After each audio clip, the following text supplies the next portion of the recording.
जनचासोका साथमा निर्माण सिमेन्ट, विश्वासको बेजोड विकल्प।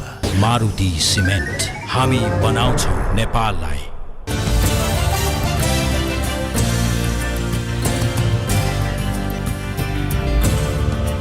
दर्शकबिन नमस्कार, कार्यक्रम जनचासोमा स्वागत छ। तपाईँ यो कार्यक्रम हरेक हप्ता शनिबार यसै समयमा नेपाल टेलिभिजनबाट हेर्दै आउनुभएको छ। यो कार्यक्रममा हामी तपाईँ हाम्रा दैनिक जीवनमा प्रत्यक्ष सरोकार राख्ने विषयवस्तुमा केन्द्रित हुने गर्छौँ। आजको भागमा हामी नियमित श्रृङ्खला भूकम्प विशेष, कृषिको व्यावसायिकताका बारेमा तयार पारिएको सामरी लगायतका विविध गतिविधिका साथ उपस्थित भएका छौँ।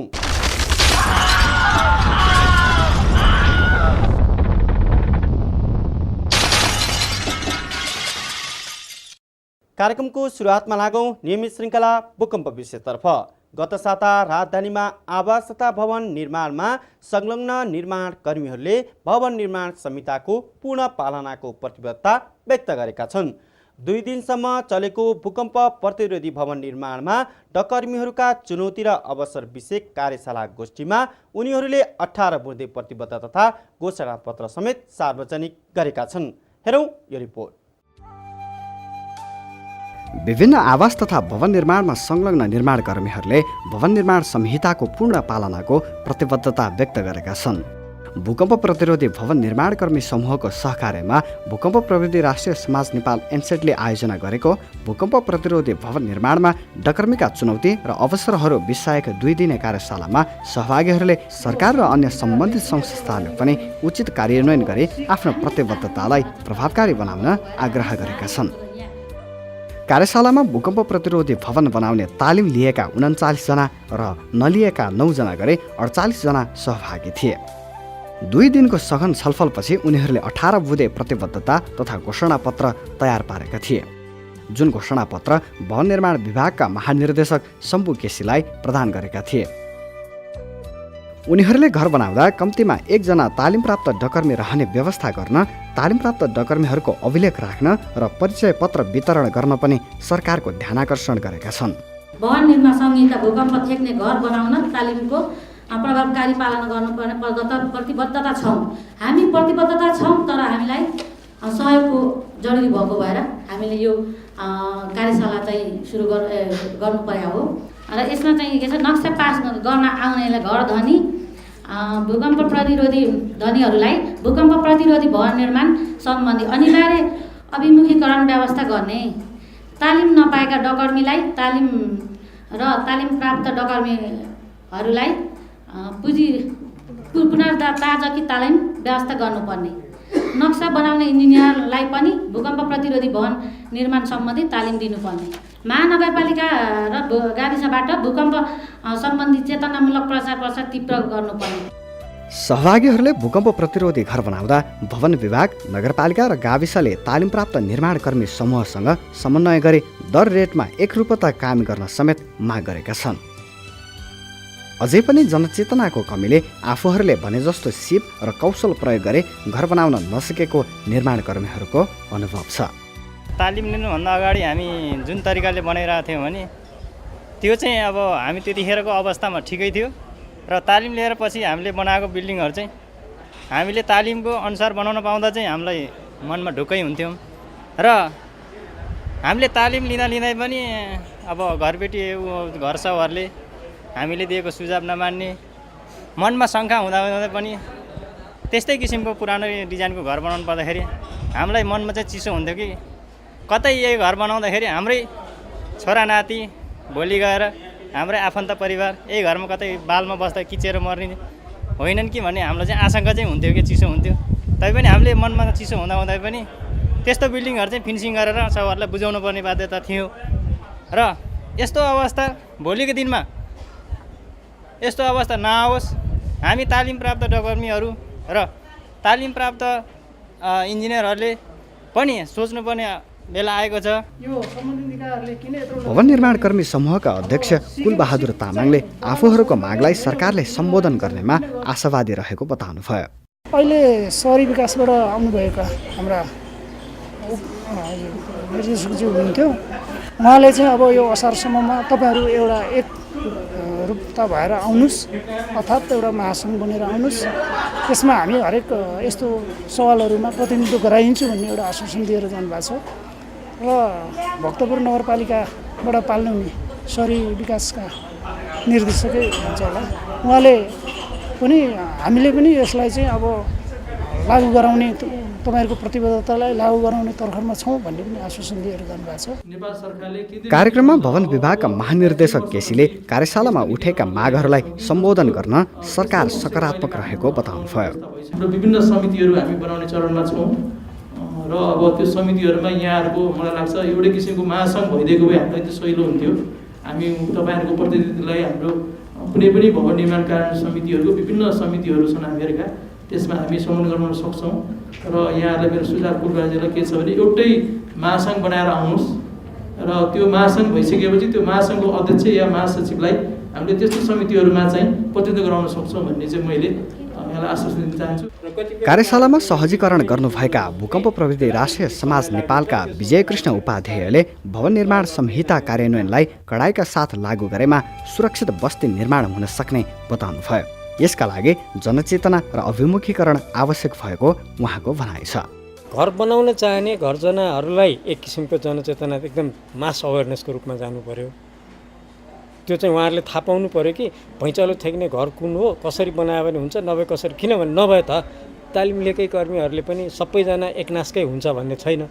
तपाईँसँग दाम चाहिँ तालिम लिए बराबरकै असुल दिने, काम चाहिँ पहिले जे गरिरहेको थियो त्यही गरिदिएर पनि त गर्ने प्रवृत्ति निक्लेला नि त। त्यसलाई रोक्नलाई के हो भने मैले सेवा लिएको घर, मैले बनाउन लगाएको घर भैँचालो ठेक्ने छ भन्नलाई त्यसमा के हुनुपर्छ त्यो उहाँहरूलाई थाहा हुनु पर्यो। कार्यक्रममा भूकम्प प्रतिरोधी घरहरूको तुलनात्मक अध्ययन पनि सार्वजनिक गरिएको थियो, जसमा तालिम लिएकाहरूले पनि पूर्ण रूपमा भूकम्प प्रतिरोधी घर नबनाएको पाइएको थियो। अझै पनि सामान्य प्रविधि प्रयोग गरेर घर बनाउनेको सङ्ख्या अधिक छ। यसमा सरकारले बेलैमा आवश्यक ध्यान दिन जरुरी छ। यसका साथै भूकम्प प्रतिरोधी घरबारे जनचेतना जगाउन सकिएमा भवन निर्माण संहिता कार्यान्वयन प्रभावकारी बन्न सक्नेछ।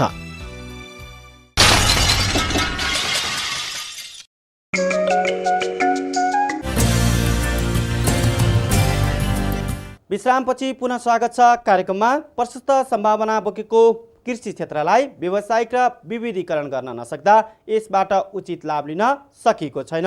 यसले गर्दा वार्षिक रूपमा अरबौंको कृषिजन्य पदार्थ विदेशबाट आयात गर्न मुलुक बाध्य बनेको छ। तर पछिल्लो समय कृषिको व्यावसायीकरण र विविधीकरणको थालनी भएको छ। यो सुरुवातले कृषक व्यवसायीका साथै उपभोक्ताहरूले लाभ लिन थालेका छन्। अब हेरौँ यसै बारेमा तयार पारिएको यो सामग्री।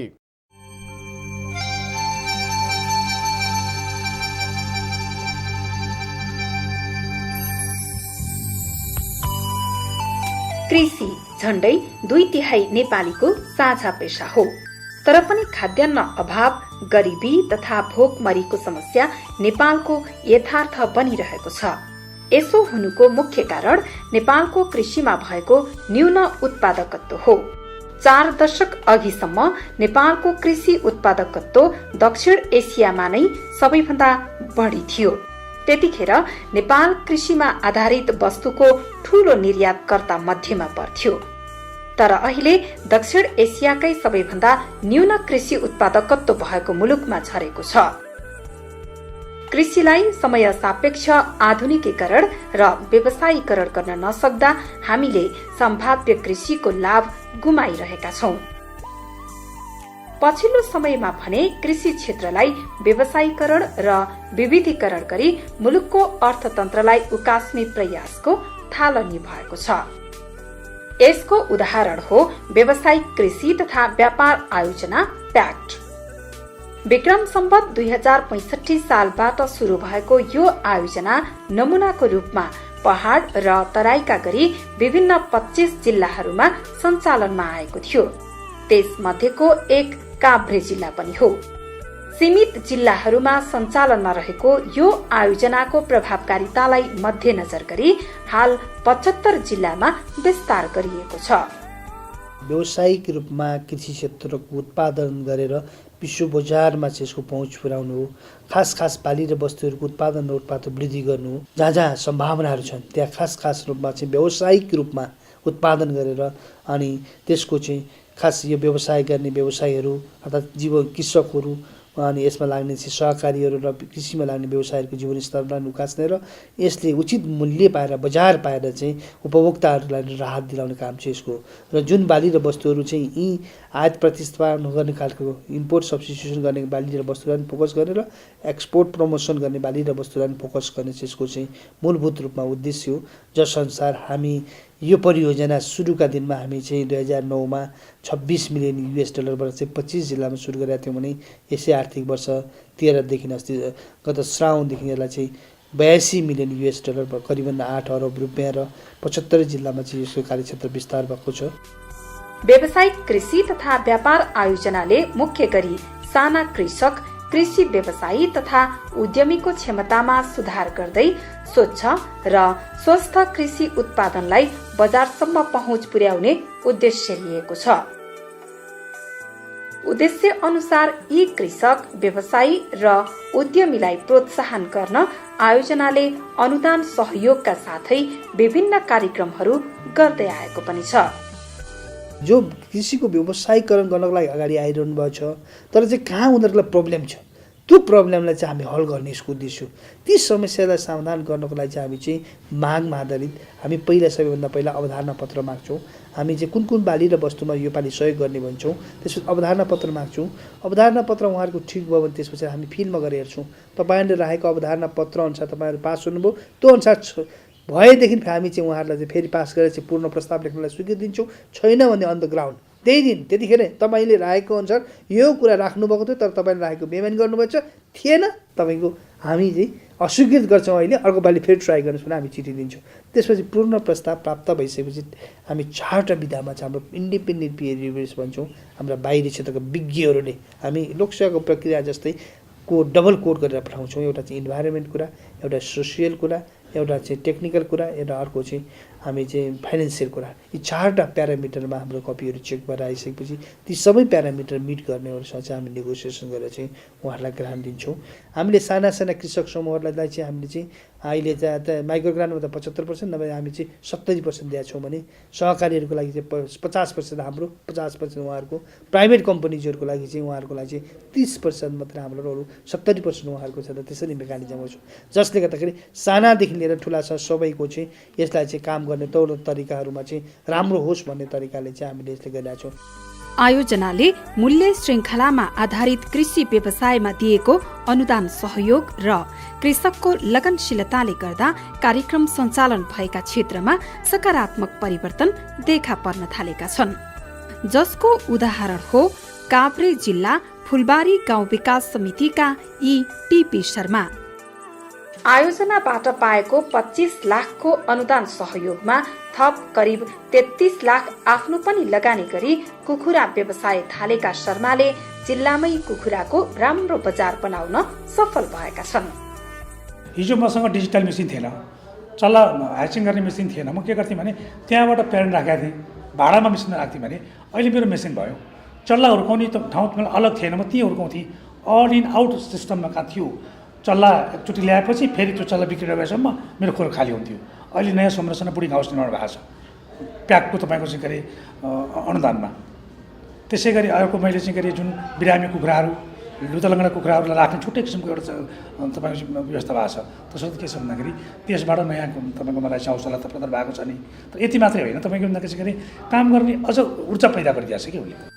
शर्मा जस्तै व्यक्तिगत तथा सामूहिक रूपमा आयोजना मार्फत अनुदान सहयोग पाउन सफल कृषकहरूले कृषि क्षेत्रको व्यवसायीकरण र विविधीकरण गरी कृषि उत्पादन वृद्धि गर्नका साथै गुणस्तरीयता समेत बढाउन सफल भएका छन्। यसले गर्दा एकातिर कृषि उपजले सजिलै बजार पाउन सकेको छ भने अर्कोतर्फ उपभोक्ताले पनि गुणस्तरीय खाद्यान्न उपभोग गर्न पाएका छन्। कृषिको व्यावसायिक र विविधीकरणको महत्व बुझेका उनीहरू यसलाई व्यावसायिक रूपमा निरन्तरता दिँदै लान थालेका छन्। यो व्यावसायिक कृषिता व्यापार आयोजना र हामी उमादेवी दुध उत्पादक सहकारी संस्थाको साझेदारीमा भएको कार्यक्रमले उत्पादन वृद्धिमा सहयोग पुगेको छ। उत्पादन भएको वस्तुको गुणस्तर सुधार र गुणस्तर जोगाउने कुरा सहयोग भएको छ। किसानहरूको क्षमता अभिवृद्धिमा मद्दत पुगेको छ। दुधको मूल्य बढी पाउने कुरामा मद्दत मिलेको छ। अहिले प्याक्टको साझेदारीमा 12वटा नमुना गोठ बन्यो भने अर्को साल स्वैच्छिक रूपमा नि हामी बढीभन्दा बढी गराउने हाम्रा करिब कार्यक्रमहरू पशु खोप कृत्रिम गर्भाधान उन्नत नस्लका कुराहरू त निरन्तर हुन्छन्। कृषिमा भएको व्यावसायिक तथा विविधीकरणले स्थानीय उद्यमी व्यापारी र कृषि उपभोक्ता समेतले प्रत्यक्ष लाभ लिन सकेका छन्। हामीले परम्परागत रूपमा गरिआएका थियौँ। अहिले यो प्याक्टले यो मोडल अनुसार गर्यो भने ठिक हुन्छ भनेर हामीलाई एउटा दुईटा पशु पालिरहेको ठाउँमा 5-7वटा थप्ने गरी व्यवस्था गरे हुनाले हामीलाई त्यो एउटा पशु पाल्न सजिलो अनि हामीले गरिआएको काममा अलिकति सजिलो बनाएको पशुहरूलाई पनि सजिलो जस्तो उत्पादन वृद्धि हुने जस्तो देखिन्छ। हामीहरूलाई चाहिँ उहाँले चाहिँ चल्ला दिएर सप्लाई गर्दा हामीले चल्ला सप्लाई गर्दा हाम्रो दाना बिक्री भयो, हामीले रोजगारी पायौँ, हामीले 2-4 पैसा मुनाफा गर्ने अवसर आयो। त्यही कुखुरा चाहिँ बढाएर किसानले चाहिँ एउटा किसानलाई पनि रोजगारी भयो। अनि त्यो कुखुरा उत्पादन भएर चाहिँ ठुलो भएर गएर स्लडर हाउसमा गयो, कोल्ड स्टोरहरूमा गयो। त्यो कोल्ड स्टोरहरूले पनि चाहिँ एउटा रोजगारी उनीहरूले पनि रोजगारीको सिर्जना भयो। उनीहरूले पनि चाहिँ मासु बेचेर चाहिँ आफ्नो जीविकोपार्जन गर्न पाए अनि उपभोक्तालाई पनि राम्रो भयो, सर्ट सप्लाई भएन। आयोजनाले काभ्रे जिल्लामा व्यावसायिक कुखुरा पालन, लप्सी उत्पादन प्रशोधन तथा बजारीकरण, दुग्ध प्रशोधन लगायतका क्षेत्रमा सहयोग गरेको छ। सञ्चालित आयोजनालाई सफलतापूर्वक सम्पन्न गर्न जिल्ला कृषि विकास कार्यालय लगायतका स्थानीय निकायसँग समन्वय गरिएको छ।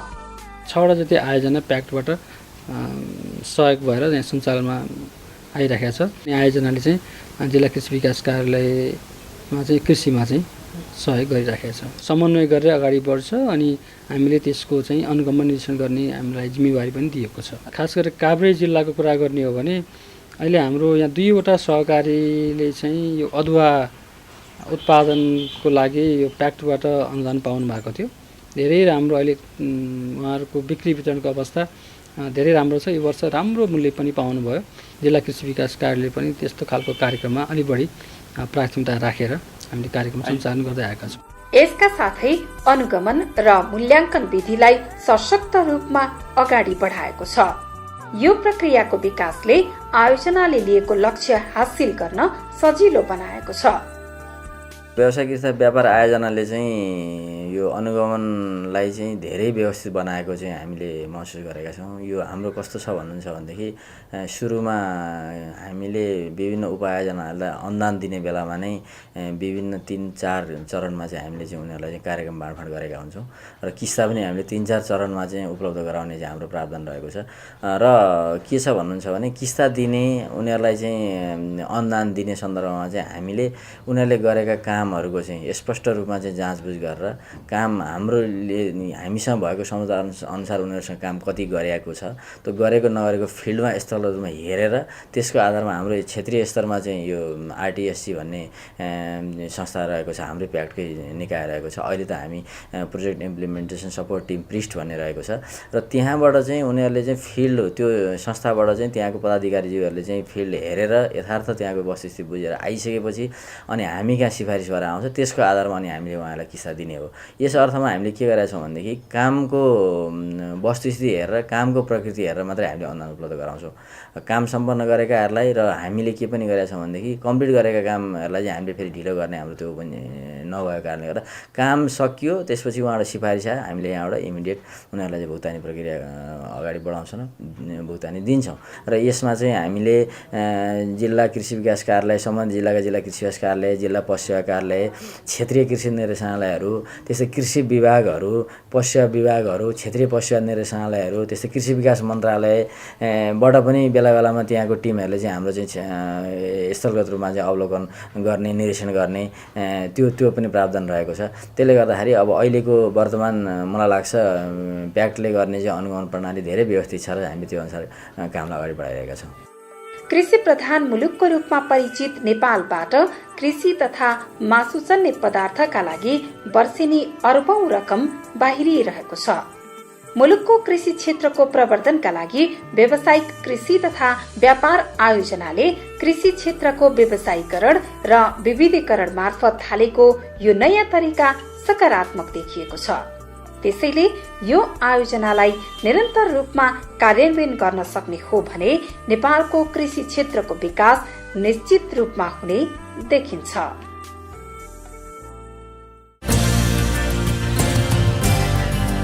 कार्यक्रममा अब पालो भएको छ साताभरिका गतिविधिको।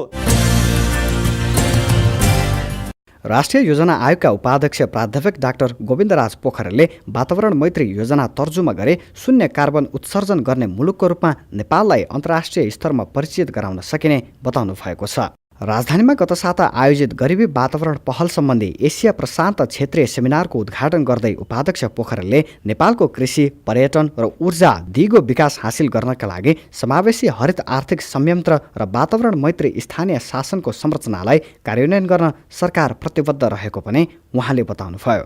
संयुक्त राष्ट्रसङ्घीय वातावरण कार्यक्रम UNEP, संयुक्त राष्ट्रसङ्घीय विकास कार्यक्रम UNDP र APFED कार्यक्रमको संयुक्त आयोजनामा भएको सो सेमिनारमा नेपालसहित Bangladesh, Bhutan, Laos, Philippines, Mongolia, Myanmar र इन्डोनेसियाका नागरिक समाज तथा अन्तर्राष्ट्रिय संस्थाका करिब 70 जना प्रतिनिधिको सहभागिता रहेको छ। 4 दिनसम्म सञ्चालन हुने सो सेमिनारमा वातावरणीय दिगोपन र सबैका लागि उपयुक्त अवसरहरूको खोजी गर्न सरकारी संयन्त्र, कार्यविधि र नवीन ढाँचा तयार गर्ने बारेमा सहभागीहरूबीच आआफ्ना मुलुकहरूले लिएका नीति योजनाहरूका बारेमा छलफल हुनेछ। युवा तथा खेलकुद मन्त्री पुरुषोत्तम पौडेलले राष्ट्रिय पारा ओलम्पिक कमिटीको 4थो महाधिवेशनको उद्घाटन गर्दै खेलकुद क्षेत्रको विकासको लागि सरकारले विशेष कार्यक्रम ल्याउन लागेको बताउनु भएको छ। महाधिवेशनमा नेपाल पारा ओलम्पिकका अध्यक्ष ध्रुवबहादुर प्रधान, एसियन पारा ओलम्पिक कमिटीका अध्यक्ष सूर्यबहादुर बस्नेत र महासचिव पशुपति पराजुलीले पनि नेपालको खेलकुदको विकासमा राज्यले लगानी बढाउनु पर्नेमा जोड दिनुभयो। महाधिवेशनले बस्नेतको अध्यक्षतामा 17 सदस्यीय नयाँ कार्यसमिति पनि चयन गरेको छ। यिनै विविध सामग्रीका साथ आजको कार्यक्रमको समय सकिएको छ। कार्यक्रम कस्तो लाग्यो हामीलाई प्रतिक्रिया दिन नभुल्नुहोला। अर्को साता तपाईँ हाम्रा अरू चासोका विषयवस्तुसहित उपस्थित हुनेछौँ। कार्यक्रमको आजको श्रृङ्खलाबाट हामी सबैलाई बिदा दिनुहोस्। हस्त नमस्कार।